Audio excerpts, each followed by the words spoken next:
Hello viewers, this is Just Fake Network TV, a place where you can get the latest information about Nigerian news and now the news in details. Presidency replies Obasanjo says he is Nigerians' divider-in-chief. The presidency says Mr. Obasanjo attempts to divide the nation while President Muhammadu Buhari continues to promote nation building and the unity of Nigeria.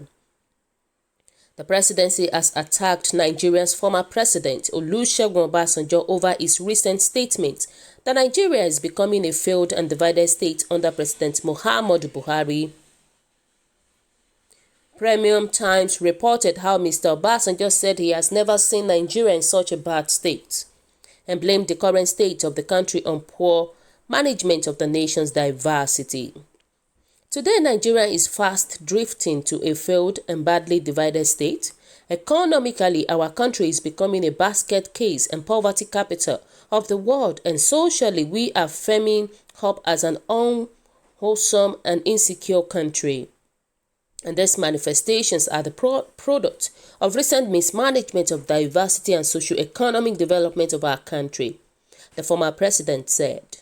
In its reaction, the presidency, in a statement by presidential spokesman Kabashew, said Mr. Obasanjo attempts to divide the nation while President Muhammadu Buhari continues to promote nation building and the unity of Nigeria. Mr. Shehu, who rejected allegations of poor management of Nigeria by President Muhammadu Buhari, described Mr. Obasanjo as a divider-in-chief. In his most recent statement, former President Olusegun Obasanjo attempts to divide the nation while President Muhammadu Buhari continues to promote the nation building and the unity of Nigeria. The difference is clear. From the lofty height of Commander-in-Chief, General Obasanjo has descended to the lowly level of Divider-in-Chief to adapt the carnage of time. Before responding further to the unfair attack on President Muhammadu Buhari and his administration by the former president, it is important that we categorically state that, contrary to the assertions by a few analysts, the recent speech in which President Buhari advised West African presidents against the no elongations beyond constitutional limit has been consistent with his long-held views on the need to adhere to the rule of law. Even though it tried it and failed, the recent uptick in the number of such leaders proposing to do or actually carry on in office beyond terms limit is sufficient to cause concern among Democrats in the sub-region, given its prospect of destabilizing the state and the region. President Buhari's advocacy is consistent with his principles and in line with the current policies of his administration, and indeed that of the ECOWAS Charter, with his that term limit must be respected, and that the change of government is only permissible through the ballot box. Having cleared these misperceptions, we hope that Chief Obasanjo would once again shed the sword and wrest the pretentiousness about the Messiah that has misled him to pronounce, often wrongly, as he disastrously did in the 2019 elections, about the life and death of Nigeria's government. As some commentators are already suggesting, Chief Obasanjo should, in accordance with his mantras as a statesman, get involved with problem solving when and where they exist, instead of helping the mushrooming of his poisonous atmosphere of ethnic and religious nationalism. Surely he must have disappointed many of his local and foreign admirers by showering commendations on a few extremist groups who have vowed to shun the invitations to the National Assembly to participate in the process of constitutional amendment. No doubt, he must have left those admirers confused in announcing the support for the boycott of a democratic process of changing the constitution, at the same time calling for dialogue and engagement. The fact that the process he ushered in under his administration with the dubious intentions of amendment that sought tenure allegations failed, as did two other attempts by the successors administrations of the same political party, does not in any way justify his dismissal of the exercise by the Ninth Assembly as another waste of time and resources. To the credit of the All Progressive Congress-led 8th Assembly, the process of constitutional amendment was kick-started and carried through, paving the way for, among other benefits, the financial independence of local government council states, House of Assembly, and the country judiciary. These changes have already been signed into law by the President as mandated by the Constitution. The recent decisions by the administration as they relate to subsidy withdrawals, helping to plug some of the most horrendous notorious holes and release of scarce resources for the more pressing need of the people, has also not escaped the heirs of the former president. It's known fact that the withdrawal of subsidies had been on the wish list of the Obasanjo-led People's Democratic Party (PDP). They failed in achieving these measures because 1. There was a shared greed. They plundered the treasuries as much as anyone could in the name of either subsidies or waiver with reckless impunity. 2 is to say, it takes courage and rare statesmanship on the part of a leader to do so as President Buhari, to shun populism and seek the best interest of the people and the state, providing the kind of reform and development that Nigeria urgently needs. This president has run an administration focused on infrastructure and development. He has repaired our damaged relationship with neighbors and our traditional allies such as UK, United States, China, Russia, France, Germany, Saudi Arabia, and the others, with lots of benefits to the country.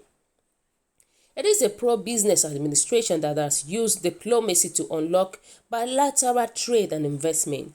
It leads a government that has liberalized the investment climate and market access by achieving reform that have placed the country in the list of the world's top reforming economies.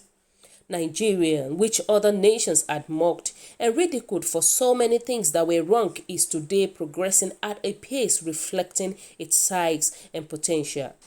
With so much to show and many more coming, it is little surprise that President Buhari would be the object of envy and harsh unfair challenges by politicians who failed to deliver but continue to nurse ambitions of delighting the audience long after their curtain has been withdrawn.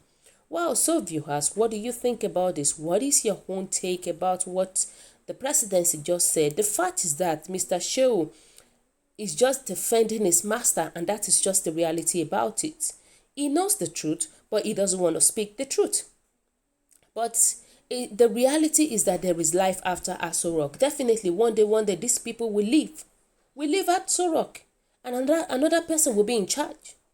But let's just be real to ourselves. This government is a bad luck to Nigeria. This government is nothing to write home about. You can imagine the presidency attacking Obasanjo for what he said. Fine, we all know that it is not now that the government is becoming bad. Even during Obasanjo's time, what does he do? Things has been going wrong before now, but just that it was just so obvious during his own time. But the fact is that Obasanjo is of the past. The reality is that can Obasanjo pinpoint on things he achieved during his 8 years of misrule? We cannot even come out and say that this is what Obasanjo did during his own time. One popular artist sang a song during Obasanjo Holocaust rule, Idris Abdulkarim, that Nigeria jaga jaga, and exactly what is going on in Nigeria right now. Nigeria is now becoming more jaga jaga every day. May God help us from all this our leadership. It shows that now, during President Muhammadu Buhari's time, Nigeria is even worse jaga jaga more than we have before. And if I may ask, if Nigeria was good, then would he have come up with such songs? The fact is that I am not happy with Buhari either. Neither am I happy during Obasanjo's time, because Obasanjo's time, during his own time, there is nothing. He didn't do anything. But may God help us. Because someone like Obasanjo is supposed to be in the prison. And I maintain that he is not yet late to hold Obasanjo accountable for so many atrocities he committed during his own 8 years time. During his own 8 years of misrule in Nigeria. This man brought Boko Haram, unaccountable plane crashes, political assassination, fuel scarcity, fuel scarcity, university strike, and so many things like that, elections rigging, floating court order, just to mention but few, owing pensioners salaries, accidents everywhere, bad road, bad infrastructures, and so many more like that we can talk about. But may God help us. Here we have what a leaders that we have in the country. It is well with us. Why some people were just saying that anyone who thinks that Obasanjo is a national divider is the greatest of fools. Some people, Nigerians, were saying that Obasanjo is a detribalized Nigerian who believes first he is a Nigerian before being Yoruba. This could be seen in his spread of appointment into national offices and allocations of projects. Buhari believes one must be a Muslim and Fulani first before being considered for national appointment. Did Obasanjo appoint 15 out of 17 security chiefs from Yoruba Christians? That is someone's comment. Someone was saying that Buhari has done that. Some people were still supporting Buhari's effort. Why they were saying that Obasanjo didn't stuff the presidency with only Yorubas? His chief of staff was a northern Muslims. Why his SGF was a southern minority to accuse Obasanjo of dividing the nation is to stand truth upside down. May God help us. May God help us. The fact is that we all know the effort of Obasanjo and what the President Muhammadu Buhari is doing now. So viewers, what do you think about this? What is your own take? Kindly drop your comment to the comment section below. For those who subscribe, we want to say a very big thank you to you for subscribing. We'll say God bless you. If you're yet to do so, kindly press the subscription button below.